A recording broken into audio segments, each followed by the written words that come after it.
Memang sekolah itu mau tidak mau membentuk kebijakan yang pro dengan macam-macam program yang ingin dikembangkan, yang ingin dibahas di tingkat KKG. Ya. Selamat sore, selamat siang, selamat malam, selamat pagi, dan kapanpun teman-teman menonton video ini. Jadi kembali lagi bersama saya Felix Hatam di channel YouTube Indo Bhinneka. Dalam segmen kali ini, segmen ngopi, kita kembali lagi berbicara tentang pendidikan. Ya. Dalam hal ini adalah secara khusus kita berbicara tentang kompetensi guru. Ya.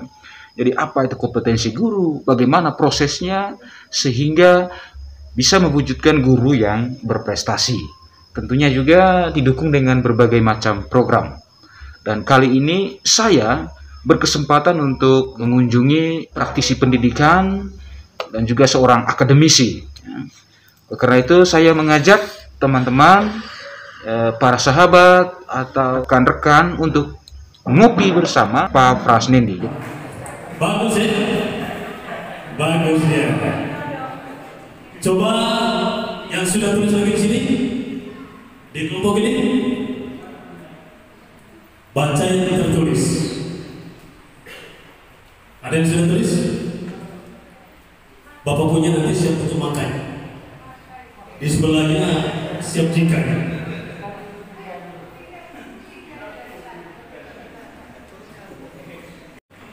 Dari kelompok ini, Bunda punya sudah tulis. Oke. Asyik sudah. Bagus ya. Coba baca yang tulis. Jika peserta didik malas. Bunda punya baca? Mantap. Guru makmur yang malas, guru yang profesional. Jika hujan turun, Bapak punya?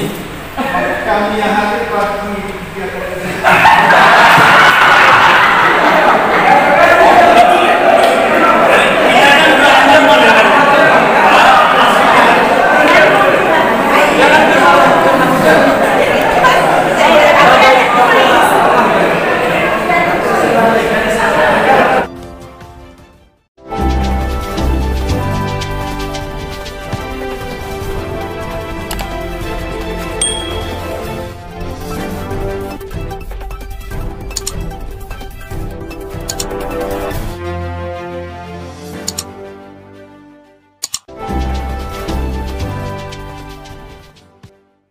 Oke, baik teman-teman, sekarang saya sudah berada bersama Bapak Pak Frasnendi. Jadi sebelumnya mohon izin untuk buka masker, Pak.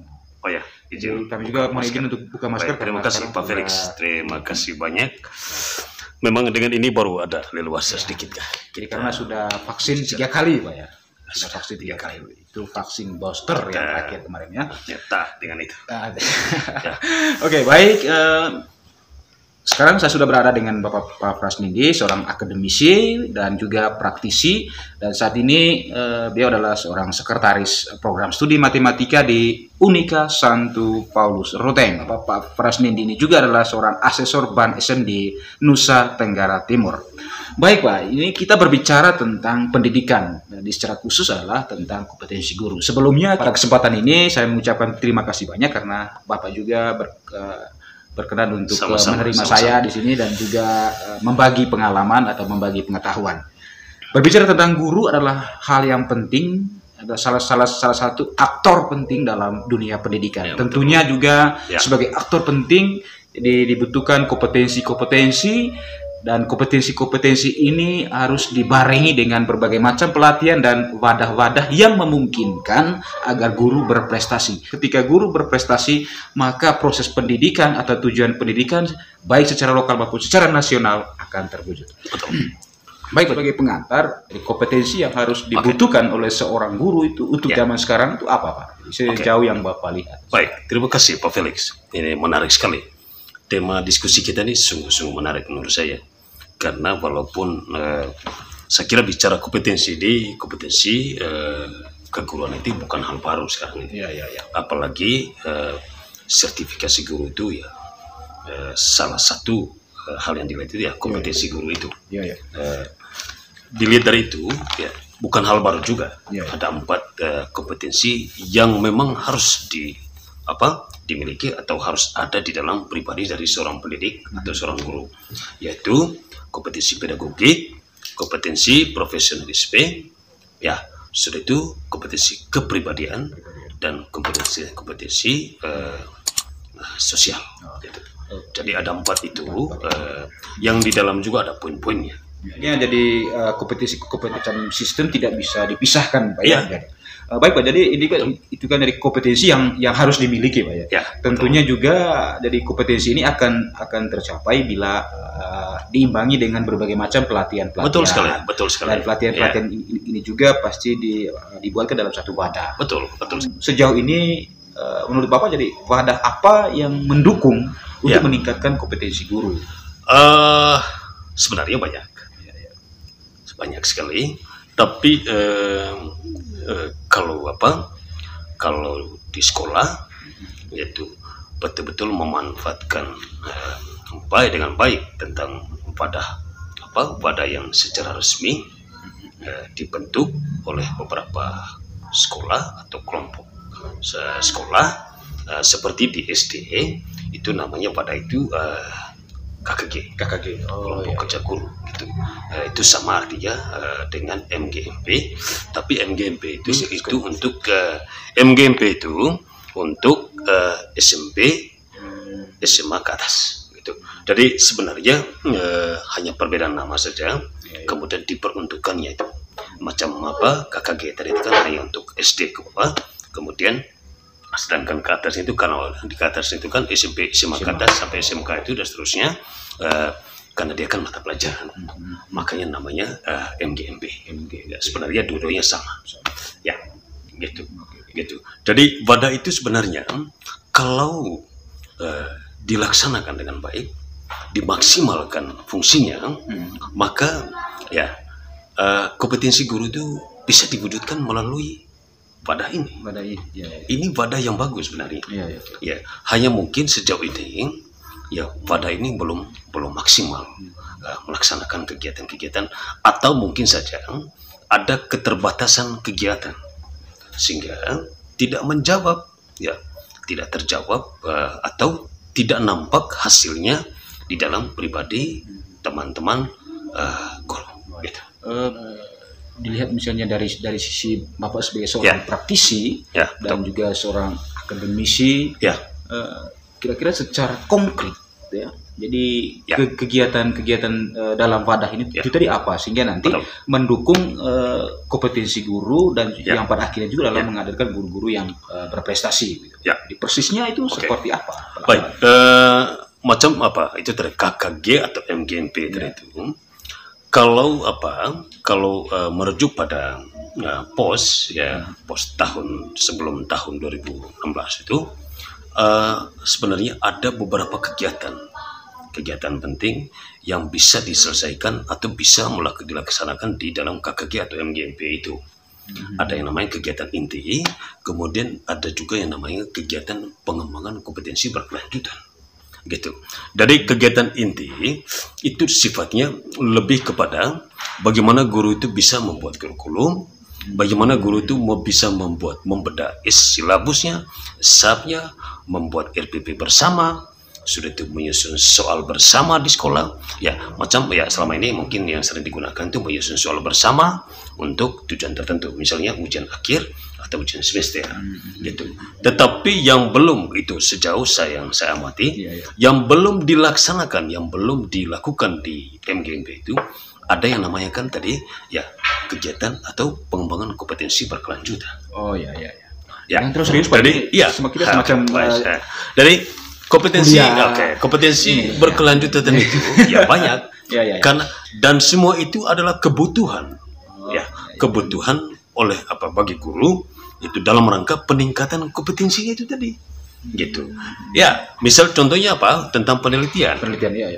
Penelitian itu kan salah satu kegiatan pengembangan diri dari seorang guru atau pendidik itu. Sudah itu membuat karya tulis, membuat PTK. Jadi semua itu kegiatan kegiatan penunjang pengembangan kompetensi berkelanjutan.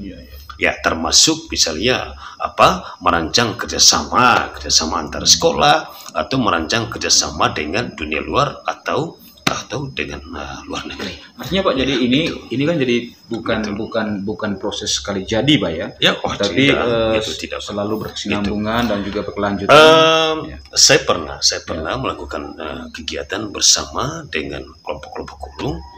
Saya pernah tanya begini, coba tidak ingatkan kembali kegiatan selama ini. Kira-kira kegiatan apa yang sudah dijalankan di KKG masing-masing? Oh ya. Gitu. Coba sebutkan 3 dulu kegiatannya. Ya, betul. Ada yang sebut 3. Tapi yang menurut saya yang mereka sebut itu hampir sama setiap KKG. Seakan-akan persoalan di setiap sekolah itu sama. Ya. Padahal sebenarnya tidak harus sama. Tidak harus sama. Ketika saya tanya, coba sebutkan 4-5. Semuanya mentok di 3 atau 4 saja. Betul. Padahal kegiatan banyak sekali yang perlu dilakukan atau perlu dijalankan di KKG atau MGMP itu. Gitu. Bayangkan kegiatan intinya itu kan mungkin 5 atau 6 itu.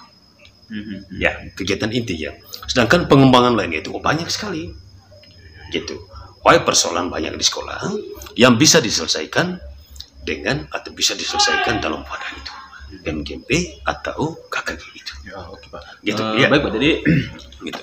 Pasti kan jadi misalnya seorang praktisi atau akademisi, dia pasti pernah memberikan pelatihan tentang ini Pak ya. Betul. Sekarang sejauh yang Bapak amati misalnya atau sejauh yang Bapak lihat, jadi baik di lapangan atau saat pelatihan itu, jadi persoalan persisnya di mana sih Pak? Maksudnya mungkin ada hambatan atau yang mau disampaikan gitu. Oke, baik, terima kasih. Jadi kan begini, saya kembali ke yang tadi itu saya bilang, masa setiap KKG itu sama kegiatannya. Jadi dugaan saya berarti program yang dibuat itu tidak didasarkan pada analisis persoalan untuk masalah yang terjadi di sekolah atau di tingkat KKG masing-masing. Jadi berarti bisa jadi dia punya macam-macam program itu diangkat gitu saja. Padahal sebelum ada kegiatan itu di tingkat KKG atau MGMP, maka ada proses sebelumnya. Lakukan analisis.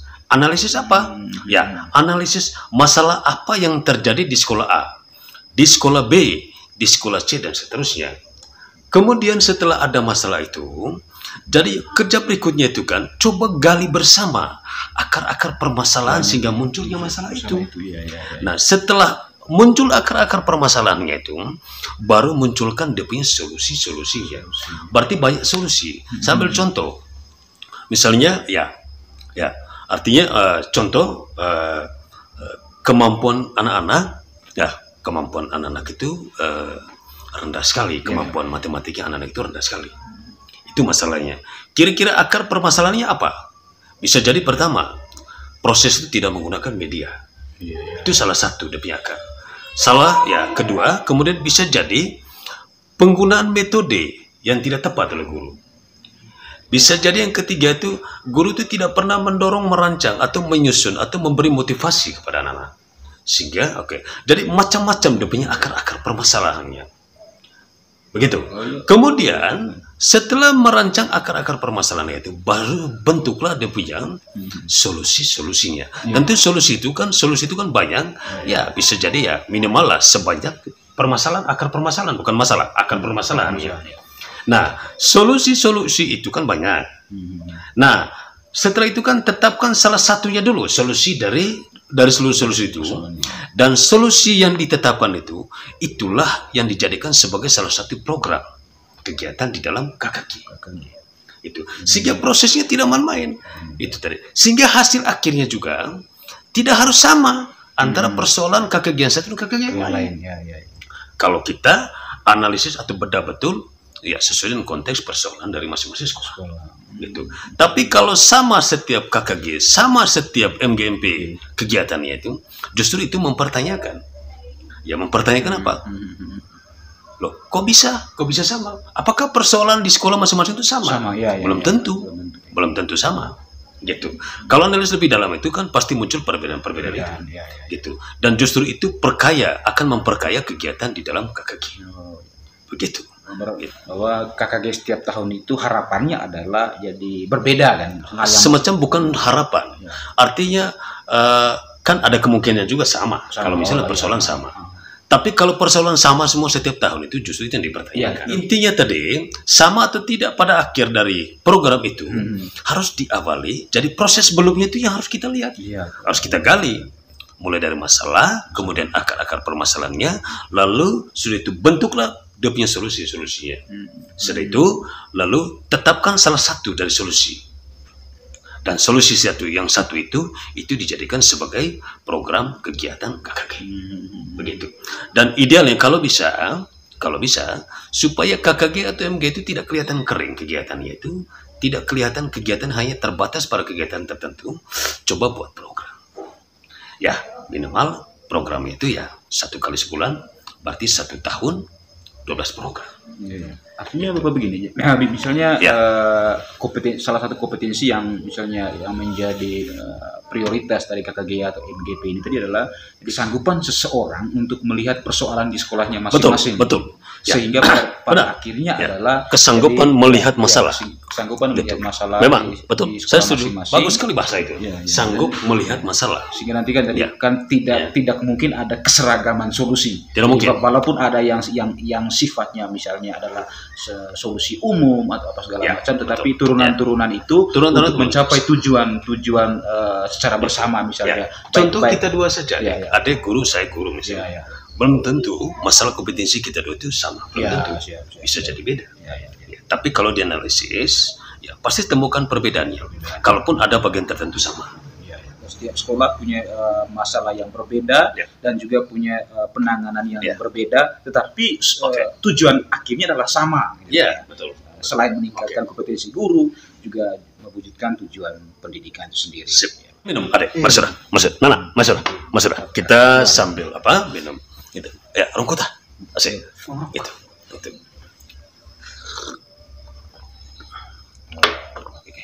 Oke. Artinya begini, supaya harapan atau poin-poin yang dilatih pada saat KKG atau MGP itu supaya ini juga menjadi misalnya panggilan semua guru di sekolah tertentu, kira-kira apa yang harus dibuat di sekolah? Apakah semacam buat satu kebijakan di sekolahnya?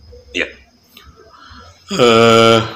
Kalau ikuti betul dia punya proses itu, ya memang sekolah itu mau tidak mau membuat kebijakan yang pro dengan macam-macam program yang ingin dikembangkan, yang ingin dibahas di tingkat KKG. Ya, kebijakan baru atau kebijakan itu mungkin sudah berjalan, atau tapi belum maksimal. Ya, maksimalkan. Terutama ya anggaran. Jadi apakah perlu penambahan anggaran kah? Atau anggarannya belum ada, maka bagaimana cara mengadakan anggarannya? Atau anggarannya sudah ada tapi tidak banyak, bagaimana memaksimalkan? Ya, karena harapan akhirnya itu kan ya harus menghasilkan sesuatu dari kegiatan yang ingin dilaksanakan di tingkat KKG atau MGP gitu. Tentu senang kan kalau misalnya teman-teman guru hasil kegiatan KGG itu atau MGP itu pada akhirnya teman-teman guru itu bisa melakukan penelitian, bisa membuat karya ilmiah, karya tulis, atau membuat PTK. Ya, apalagi sekarang ini untuk kenaikan jabatan dari teman-teman guru itu, ya salah satunya karya tulis itu, gitu. Sehingga dengan maksimalkan kegiatan itu di dalam KKG atau MGP, saya rasa pada akhirnya teman-teman kita ya pasti luar biasa gitu. Itu juga Pak, jadi misalnya baik peraturan di sekolah sebagai rumput juga harus sejalan dengan peraturan daerah atau peraturan nasional gitu ya. Jadi sehingga aturan juga tidak boleh berpisah secara jauh dari tujuan pendidikan. Luar biasa Oke. Itu tentu di sekolah kan pasti sudah tahu tujuan pendidikan kita sekarang seperti apa, kemudian kaitkan dengan kompetensi guru itu, kemudian kaitkan dengan kebutuhan belajar siswa. gitu, kebutuhan belajar siswa. Karena ending dari setiap perjuangan di sekolah itu kan adalah bagaimana pada akhirnya anak kita itu bisa sukses. Ya, semuanya sukses. berpusat pada Ya. siswa. Ya, sukses gitu. Jadi banyak sekali kegiatan yang harus dijalankan gitu. Kemudian yang paling penting juga teman-teman guru harus membuka diri bahwa kita ini butuh ini, kita ini butuh pembenahan ini, butuh pembenahan itu gitu. Ya, pada akhirnya itu kan ya Sehingga penting juga untuk refleksi proses gitu. ya. Nah, kegiatan saya saya melakukan kegiatan di Kabupaten Baru-Baru. Saya diundang dari Kabupaten Manggarai Barat. Itu penguatan KKG itu. Jadi kegiatannya bukan seminar yang saya jalankan, tetapi semacam lokakarya kecil.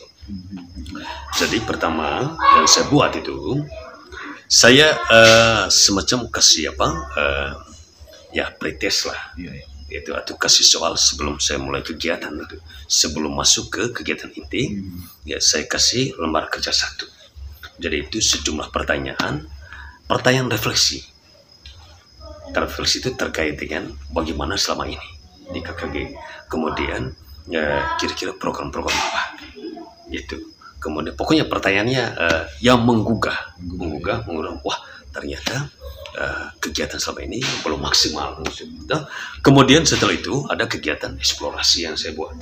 Dari eksplorasi ini saya susun dia punya bahan terkait dengan KKG atau MGP itu, ringkasannya gitu. Jadi bagaimana KKG itu, apa buatannya, kemudian bagaimana dana, bagaimana pelaksanaan pengelolaan dan seterusnya gitu. Kemudian sampai muncul di situ contoh-contoh program yang sebenarnya harus bisa dilakukan atau bisa dilaksanakan di tingkat KKG gitu. Kemudian setelah eksplorasi konsep itu, lalu saya berikan lagi pertanyaan refleksi lagi. Ya, pertanyaan refleksi itu berkaitan dengan apa yang mereka dapat dari materi yang mereka baca dari hasil eksplorasi itu. Lalu yang berikut asesmen diri, sejauh mana pemahaman mereka gitu. Saya tekankan di situ, jangan karena menilai diri, jangan karena diri yang menilai tentang diri lalu kasih yang bagus. Ya, kalau begitu berarti kita belum bisa membuka diri tentang kondisi itu keadaan kita. Setelah asesmen diri itu, baru saya ajak mereka untuk melakukan atau menyusun program-program kegiatan selama 1 tahun pembelajaran gitu. Jadi memang cukup butuh waktu itu karena lama menyusun program itu, karena bukan soal langsung susun saja. Analisisnya seperti yang saya sebutkan tadi itu, mulai dari bagaimana masalahnya, akar-akarnya, permasalahannya, solusi-solusinya, baru tetapkan solusi, dan solusi itu dijadikan sebagai programnya.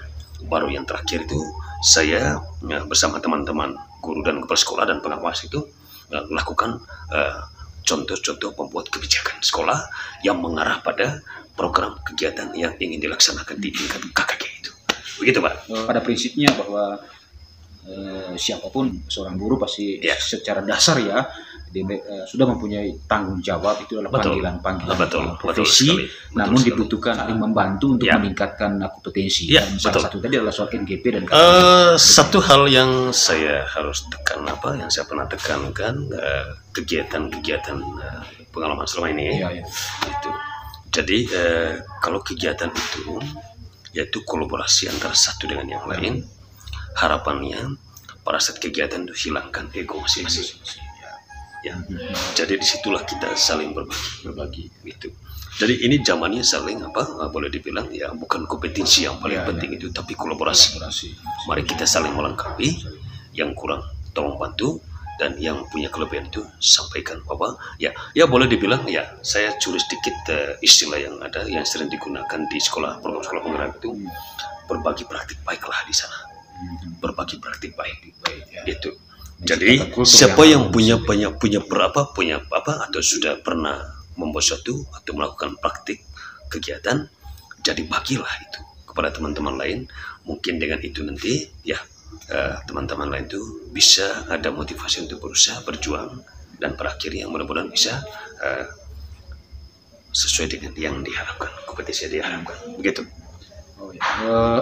Jadi baik Pak, terima kasih banyak. Jadi sangat penjelasan yang sangat Ya, bagus sekali. sama-sama sih. Dan MGP atau KKG itu jadi untuk dikuatkan adalah dibentuk kebijakan. Iya. Dan kebijakan-kebijakan ini dilebur Oke. dalam Betul. program-program praktis. Betul.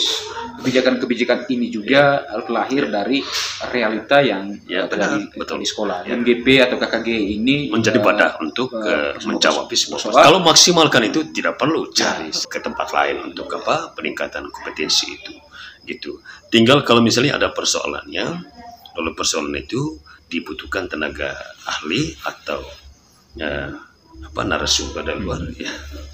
Nah, sesuai dengan materi kita undang saja pematerinya. Itu apalagi ya bagus kita menurut saya karena kita dekat kampus ini. Ya, banyak SDM di kampus yang bisa membantu menjawab kebutuhan di sekolah. Gitu. apa yang mau Bapak sampaikan? Ini yang terakhir. Jadi soal kompetensi yang berakhir prestasi atau mungkin semacam komitmen atau semangat baik sebagai seorang akademisi dan seorang praktisi. Oke. Baik, terima kasih. Gitu. Saya ingin menyampaikan bahwa guru itu adalah kurikulum hidup. Ya, kurikulum hidup. Ya, kalau kurikulum hidup itu berarti berarti dia dinamis kan, ada yang kurang pasti dia bisa usaha mencari dan seterusnya. Kemudian kita sebagai seorang pendidik, seorang guru itu kan harus bisa menilai diri, bisa melakukan asesmen diri, sejauh mana pemahaman saya, sejauh mana kemampuan saya, atau sejauh mana kekuatan diri saya terhadap kompetensi yang menjadi tuntutan kompetensi dari seorang guru. Karena dengan melakukan penilaian seperti itu, pasti ada lahirlah keterbukaan di situ. Ingin keterbukaan, membuka diri untuk bisa menerima segala masukan, segala perkembangan yang ada, agar tentu pada akhirnya bahwa kita menjadi pendidik yang berkompeten. Gitu. Baik, terima kasih banyak Pak. Jadi guru sama-sama. dan realitas itu adalah kurikulum yang hidup. Betul. Kebijakan dileburkan dalam program-program praktis. Ya. Selamat berjuang untuk Bapak dan Ibu guru dimanapun berada. Baik, terima kasih kepada Bapak Pak Frasnindi yang bersedia meluangkan waktu untuk membagi pengalaman dan sharing pengetahuan. Guru bergerak, pendidikan maju, Indonesia tangguh. Terima kasih banyak dan selamat berjuang untuk Bapak dan Ibu guru, praktisi pendidikan, dan semua orang yang berperan penting dalam dunia pendidikan untuk sama-sama memajukan dunia pendidikan, untuk sama-sama bergerak memajukan pendidikan Indonesia. Pendidikan maju, Indonesia tangguh. Lalu jangan lupa sebarkan video ini, like, komen, dan subscribe. Dan tulis di kolom komentar, mungkin ada tema atau hal-hal yang mau dibicarakan berikutnya oleh Indo Bhinneka TV. Dan Indo Bhinneka TV memberi harapan untuk berusaha mencari narasumber sesuai dengan permintaan para penonton atau sahabat-sahabat semua yang pernah menonton video Indo Bhinneka TV. Terakhir, jangan lupa selalu menggunakan masker.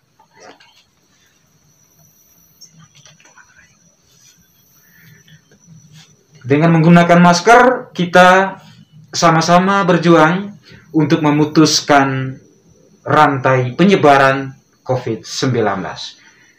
Kita membuat apa yang kita bisa, sekecil apapun yang kita buat dalam rangka pencegahan COVID-19 itu sangat bermanfaat bagi semua orang.